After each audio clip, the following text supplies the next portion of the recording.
আসসালামু আলাইকুম এভরিওয়ান, আশা করছি সবাই ভালো আছেন। আজকে একটু নতুন রেসিপি নিয়ে হাজির হয়েছি আপনাদের সাথে। সেটি হলো চিকেন ফ্রাই, যেটা আমরা ছোট বড় সবাই খুব পছন্দ করি। তার জন্য আমি প্রয়োজনীয় উপকরণগুলো নিয়ে নিয়েছি। এখানে মাংস এবং সাথে সব মশলা নিয়ে নিয়েছি। এরপর একটি পরিষ্কার পাত্রে আমি মাংসগুলো ঢেলে নিচ্ছি।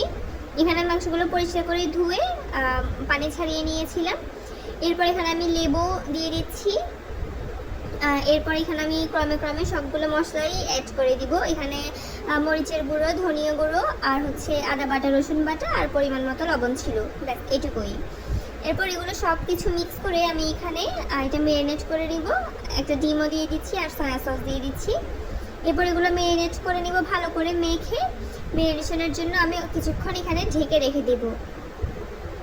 ম্যারিনেশন হতে হতে বলে দেই, আপনারা আমার চ্যানেলটি সাবস্ক্রাইব করে এবং লাইক দিয়ে পাশে থাকবেন এরকম নতুন নতুন ভিডিও পাওয়ার জন্য।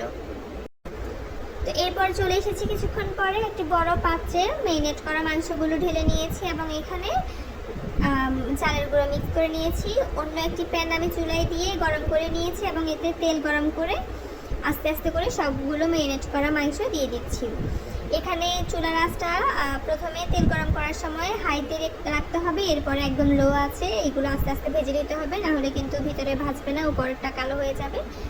এইরকম কালার চলে আসবে আস্তে আস্তে, তখন আপনারা নামিয়ে নেবেন। তো এই যে আমার চিকেন ফ্রাই হয়ে এসেছে, দেখতেই পাচ্ছেন কি সুন্দর একটা কালার এসেছে। আমার বাসার সবাই তো খেয়ে বলেছে খুবই মজা হয়েছে, আপনারাও বাসায় ট্রাই করবেন। ধন্যবাদ সবাইকে, আল্লাহ হাফেজ।